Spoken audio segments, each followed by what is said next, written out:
T'étais au courant qu'on t'avait peut-être menti sur ton signe astrologique? Parce qu'en réalité, le Soleil, il traverse 13 constellations, et pas 12, tu vois. Et parmi elles, il y en a une dont presque personne ne parle. Le Serpentaire. Mais avant ça, générique.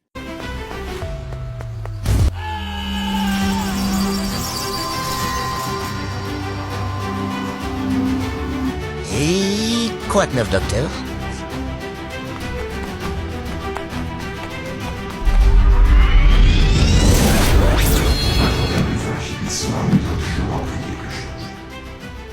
Je vous présente ma nouvelle vidéo qui sera culturelle et cultivante. Le sujet aujourd'hui sera... Dans la dernière vidéo, on a vu que certaines civilisations utilisaient un calendrier basé sur 13 cycles. Mais ce qui est fascinant, c'est que le ciel lui-même suit parfois cette logique.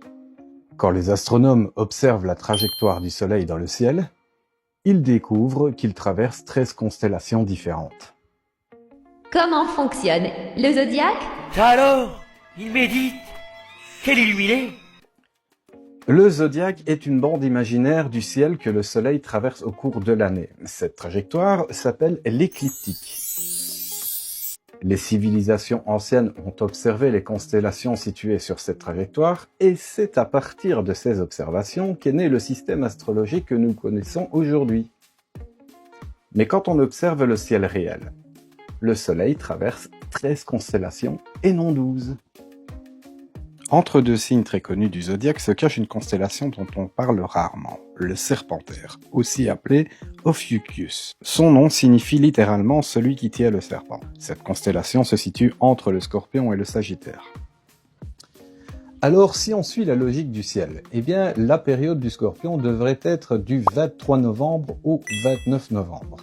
Le Serpentaire du 29 novembre au 17 décembre, et le Sagittaire du 17 décembre au 20 janvier.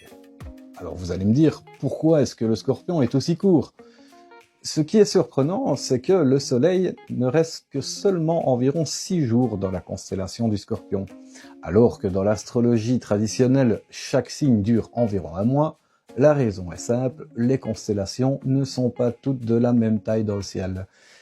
Et juste après le Scorpion se trouve une constellation plus grande, Ophiuchus, le Soleil y reste environ 18 jours. Alors, pourquoi l'astrologie occidentale parle-t-elle seulement de 12 signes? La réponse vient en grande partie des astronomes de la civilisation babylonienne. Ils utilisaient un système mathématique basé sur le nombre 60. C'est de là que viennent encore aujourd'hui 60 secondes, 60 minutes et 360 degrés. Ils ont donc divisé le ciel en 12 sections égales de 30 degrés. Ce système était simple, symétrique et très pratique. Mais il ne correspondait pas exactement à la constellation réelle.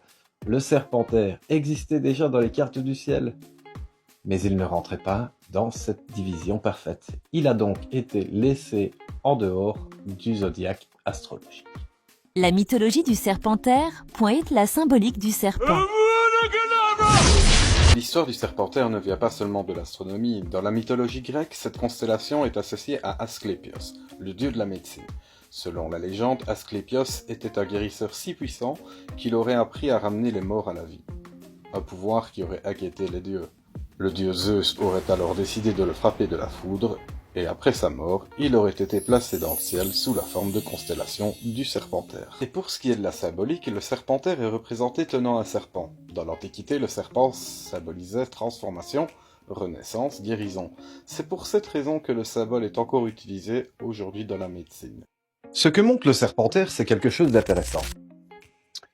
Entre le ciel et le réel, et le systématique que nous créons pour le comprendre, il existe parfois une différence.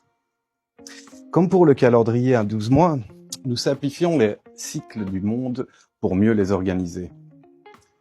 Mais quand on regarde le ciel tel qu'il est vraiment, il est souvent plus complexe et plus fascinant. Et dis-moi en commentaire quel est ton signe astrologique et qu'est-ce qui va changer avec le Serpentaire. Si tu as aimé ce type de contenu, tu likes, tu commentes, tu partages et surtout tu n'oublies pas de t'abonner. Portez-vous bien et prenez soin de vous.